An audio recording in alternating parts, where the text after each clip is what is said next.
উফ, যেরকম গরম আর সেই রকম হিউমিডিটি। মাঠগাঁও স্টেশনে দাঁড়িয়ে আছি, যাচ্ছি কোথায় যাচ্ছি বলবো, গোকর্ণ যাচ্ছি। Hello everyone, welcome back to my channel and to a new blog. Sarkars on Wheels presents Gokarna Day 1.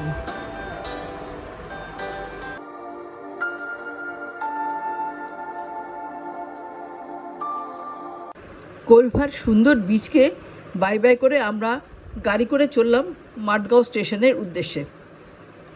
এই মাঠগাঁও থেকে ট্রেনে চেপে যাব গোকর্ণ।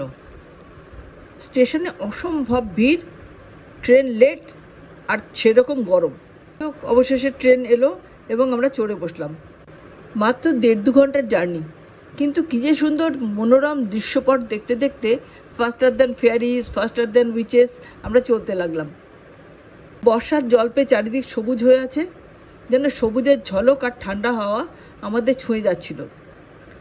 সবুজ হয়ে থাকা ছোট ছোট পাহাড়, ঝর্ণা, নদী আর বিশাল বিশাল টানেল।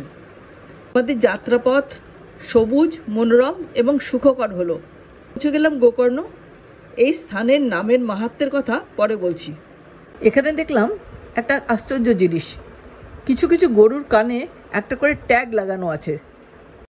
গোকর্ণতে আমাদের থাকার জায়গাটা ছিল ভারী সুন্দর, একটা সুইমিং পুল আর সেটাকে ঘিরে ছোট ছোট কুটিরের মতন ঘর, এক একটা ঘর। ভারী সুন্দর ছিল স্টেটা আমাদের।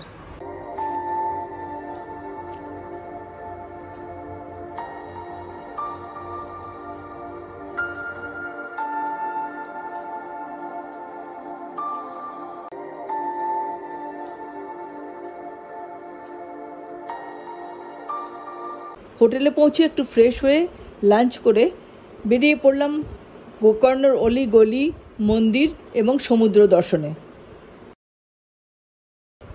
গোকর্ণ দক্ষিণ ভারতের আরব সাগর উপকূলে অবস্থিত কর্ণাটকের ম্যাঙ্গালোর শহরের কাছে অবস্থিত। এটি একটি অতি পবিত্র তীর্থস্থান। এই তীর্থস্থানে গরুর কান থেকে শিব উদ্ভূত হয়েছিলেন, তাই এই জায়গার নাম হয়েছে গোকর্ণ। কথিত আছে এখানে ভগবান শিব গরু রূপে বিরাজ করছিলেন এবং তখন রাবণ শিবকে চুরি করে নিয়ে পালিয়ে যাওয়ার চেষ্টা করে, অর্থাৎ গরুরূপী শিবকে নিয়ে পালিয়ে যাওয়ার চেষ্টা করে। সেই সময় গণেশ শিবকে রাবণের হাত থেকে বাঁচানোর জন্য ঘোরতর যুদ্ধ করে রাবণের সঙ্গে। যুদ্ধ চলাকালীন গণেশের হাতে শুধু গরুর কানটা থেকে যায়, গরুর বাকি অংশটা উধাও হয়ে যায়। সেই কানের থেকে আত্মলিঙ্গম রুদ্রাক্ষ রূপে শিব উদ্ভূত হন। আবার এই মন্দিরে সেই রুদ্রাক্ষরূপী শিব প্রতিষ্ঠিত আছেন। এনার পুজো অর্চনাও সকলেই করতে পারে। এই শিবই এই মহাবালেশ্বর মন্দিরে স্থাপিত আছেন। ফটোগ্রাফি নিষিদ্ধ, তাই কিছু দেখাতে পারলাম না, শুধু গল্পটা বললাম। এই গরুর কানের থেকেই এই জায়গার নাম হয় গোকর্ণ। বাল গণেশের নামে এখানে শ্রী মহাগণপতি মন্দির স্থাপিত আছে। তীর্থ গোকর্ণর মহাবালেশ্বরা মন্দিরের কাছে অবস্থিত একটি পবিত্র জলকুণ্ড। বলা হয় এটি কোটি জলের উৎসের স্থল। মহাদেব যখন মা গঙ্গাকে জটায় ধারণ করে যাচ্ছিলেন, তখন সেই গঙ্গা থেকে একটি বিন্দু জল মাটিতে পড়ে, মানে এইখানকার মাটিতে পড়ে, এবং সেখান থেকে এই কোটি তীর্থ জলকুণ্ডর উৎপত্তি হয়। এই জন্য এই জলকুণ্ডকে অত্যন্ত পবিত্র মনে করা হয় এবং পুজোর আগে এখানে স্নান করে যাওয়া অতি পুণ্যের ব্যাপার। অবশেষে পৌঁছলাম গোকর্ণর মেন বিচে। বিচটা সুন্দর কিন্তু পরিষ্কার পরিচ্ছন্ন নয়।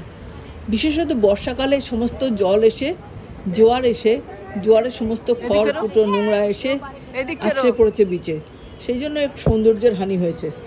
বিচটা কিন্তু বেসিক্যালি দেখতে ভারী সুন্দর। একদিকে পাহাড়, পাহাড়ের নিচেই এই বিচটা, আর সামনে নীল আরব সাগর, অপূর্ব। সূর্যি মামা আকাশে মিটিমিটি করে তাকাচ্ছে, যাই করছে, তার লাল আভাটা জলে এসে পড়েছে। দেখতে ভারী সুন্দর লাগছে, খুবই সুন্দর লাগছে।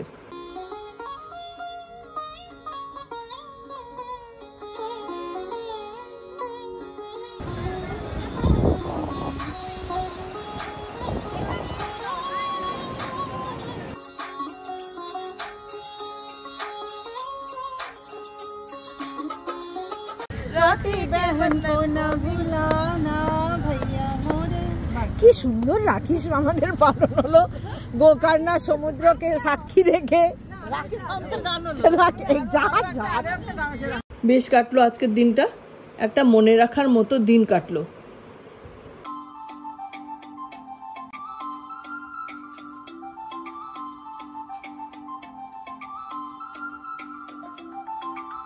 এটা ছিল আজকে গোকর্ণের প্রথম দিন।